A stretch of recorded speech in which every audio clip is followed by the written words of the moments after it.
Friends, మీ లైఫ్లో అమ్మాయి అయినా అబ్బాయి అయినా లవ్ చేసి మోసం చేసి వెళ్ళిపోయారు. వాళ్ళ కోసం ఏడుస్తూ కూర్చోకండి. వాళ్ళు మీరు కావాలనుకుంటే వాళ్ళే వస్తారు మీకోసం. అర్థమవుతుందా? కావాలంటే మిమ్మల్ని ఇష్టపడితే వస్తారు. అదే ఫేక్గా లవ్ చేస్తే వీడు వెళ్ళకపోతే ఎందుకులే అన్నట్టు ఉంటే అస్సలు రారు. అది అమ్మాయి అయినా అబ్బాయి అయినా. ఎవరైతే ఈ సిన్సియర్గా ఉంటారో వాళ్ళ బాండింగ్ సూపర్గా ఉంటుంది. మా అలాగా నాది లవ్ మ్యారేజ్.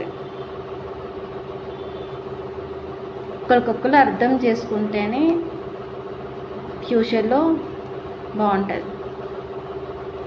ఇప్పుడు లవ్ చేస్తారు, పెళ్ళి చేసుకుంటారు, ఏదో ఒక రీజన్తో వెళ్ళిపోతారు.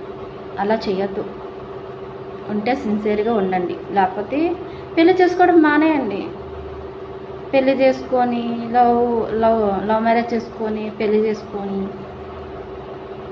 రేపు పొద్దున్న ప్రెగ్నెన్సీ అయ్యి పిల్లలు పుట్టి ఆ పిల్లలు రోడ్డు మీద పెట్టడం కరెక్ట్ కాదు కదా. మీ ఇద్దరు గొడవలకి సిన్సియర్గా ఉండండి. ఒకరికొకరు అర్థం చేసుకోండి.